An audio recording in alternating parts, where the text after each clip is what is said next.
All right, let's jump right into this explainer. We're going to break down the massive gap between these catastrophic tech predictions we keep hearing about and the actual reality of our global economy. Because look, if you've been reading the headlines lately, you'd totally be forgiven for thinking we're standing on the edge of an economic cliff. But today, we're going to look right past that sensationalism. We're diving into what the data actually says about our future, our jobs, and how we can genuinely build resilience. I mean, we've all heard these terrifying predictions from prominent tech executives, right? They paint the cinematic picture of an inevitable, completely jobless future. The big idea here is that this unprecedented wave of superintelligence is just going to sweep through the labor market, leaving humanity with literally nothing to do but maybe garden and try to figure out how to find fulfillment. But here's the million-dollar question, or, well, the trillion-dollar question. Is this actually our inevitable destiny, or is it just a really brilliant marketing tactic designed to justify massive valuations? Think about it. When you're asking the world to invest hundreds of billions of dollars into your infrastructure, you absolutely have to promise a future that is radically, fundamentally different from today. So we've got to separate the sales pitch from the actual economic reality. So let's hit section 1, the tech hype machine. It's really crucial to understand the incentives driving these companies to justify these astronomical trillions of dollars investments without actually showing massive new revenues yet.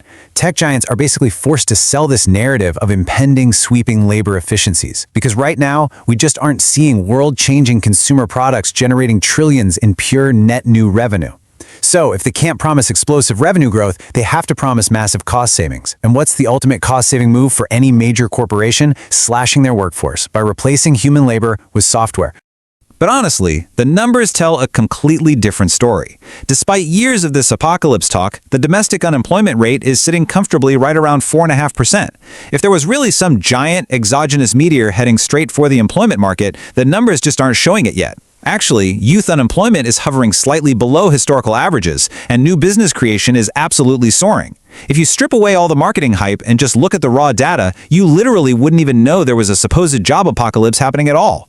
And this brilliantly illustrates how jobs actually evolve rather than just disappear. It's like a giant puzzle. The human element just shifts from rote, repetitive tasks to complex problem solving. Take the medical field. Years ago, the prevailing wisdom was that image scanning algorithms would make radiologists completely obsolete. But what actually happened? Demand for those professionals went up. The job just shifted. The scanning part became the easy part, which allowed humans to focus on the deeply complex, high-value work, like diagnosing and building personalized patient treatment plans. The technology became a tool for the human, not a replacement. Moving on to section 2, lessons from past tech. We kind of have this built-in bias where we assume every new invention is going to create massive, trillion-dollar monopolies, right? Kind of like the internet boom did. But history paints a way more nuanced picture. Notice how incredibly transformative technologies like jet travel and vaccines completely revolutionized society, but ultimately struggled to generate huge monopolistic profits for single companies. I mean, jet travel unlocked global connectivity and unprecedented economic well-being, but historically, the airline industry itself has barely broken even. The same goes for the original personal computer manufacturers. What if this current way of emerging tech follows that exact path? Where the tools become universally accessible, creating massive benefits for all of us, but failing to capture those expected trillions in shareholder value for just a select few corporations. And there's a pattern here. Historically, whenever massive infrastructure spending exceeds 2 to 3% of GDP, which is exactly what we're seeing today, it almost always precedes a significant market correction. We saw it with the railroad expansion in the 1800s, early electrification, and definitely during the dot-com boom. The sheer amount of capital currently pouring into data centers and computing power is staggering. And look, while the technology is absolutely seminal and for sure will change our lives, the pure volume of investment suggests we might be due for a pretty harsh financial reality check. Let's shift gears to section 3, global risks and uncertainty. While we're all distracted by these sci-fi scenarios, there are very real vulnerabilities in our physical world. The stock market is sitting near all-time highs, sure, but it is largely disassociated from the physical and economic risks borne by working-class families and global supply chains. There's this deeply unsettling disconnect right now. Financial markets are soaring, mostly driven by a handful of tech valuations, while totally ignoring massive geopolitical tensions. And the economic pain of those tensions, it's being outsourced. It's felt mostly at the gas pump and the grocery store by average citizens, while top earners remain entirely insulated.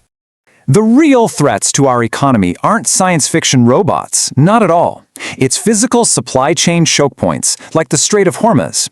It's escalating regional conflicts, energy price volatility, and the threat of rival nations dumping cheap tech into the market to kneecap their competitors. Think about the strategic vulnerability of our global trade routes, or consider what happens if a rival global superpower intentionally releases super powerful open-source technology at absolute zero cost. If corporations abandon expensive software licenses for free, globally dumped alternatives, the massive valuations of our domestic tech giants could literally plummet overnight. Now that is a real-world risk. Which brings us to our final section, Section 4, Building Resilience and Wealth. So, what does this all mean for us? How do you actually survive and thrive when the macro world is just so chaotic? Well, because we live in this era of perfectly frictionless online relationships, the absolute most underrated and crucial skill today is the ability to endure rejection. We're increasingly swiping, scrolling, and interacting through screens where automation is literally designed to be endlessly agreeable and pleasant. Because of that, we're losing our tolerance for friction. The self-made folks who truly succeed in this world, they're the ones who aren't afraid to hear the word no. Getting comfortable with rejection is honestly your ultimate competitive advantage. If you want an edge, you gotta focus on enduring skills. Master compelling storytelling and narrative building. Practice sales and persuasion. And always keep a second screen open, meaning consistently play with and learn the latest tech tools so you stay fluent. But above all else, remember that the ultimate differentiator in a highly automated world is biological connection. Invest deeply in the real sentient human beings around you. In-person relationships are a real game changer. And when it comes to wealth, the secret isn't picking the winning stock. It's getting rich slowly through disciplined diversification and the sheer magic of compound interest. In a highly volatile environment where it's almost impossible to predict which specific company is going to win the tech race, the absolute smartest play is extreme diversification. Make it automatic. Filter a portion of your income into broad, low-cost index funds before you even have the chance to spend it. Time in the market will always beat trying to time the market. So if there's one crucial takeaway here, it's this. The technology is not going to take your job. Someone who understands the technology is going to take your job. You don't need to be a software engineer to thrive, but you absolutely do need to be the professional who uses these new tools to do the work of 5 people. Adaptability is your ultimate job security. I want to leave you with this one final thought to ponder as this new era unfolds. Will a handful of companies hoard all the value, or will humanity itself reap the greatest rewards?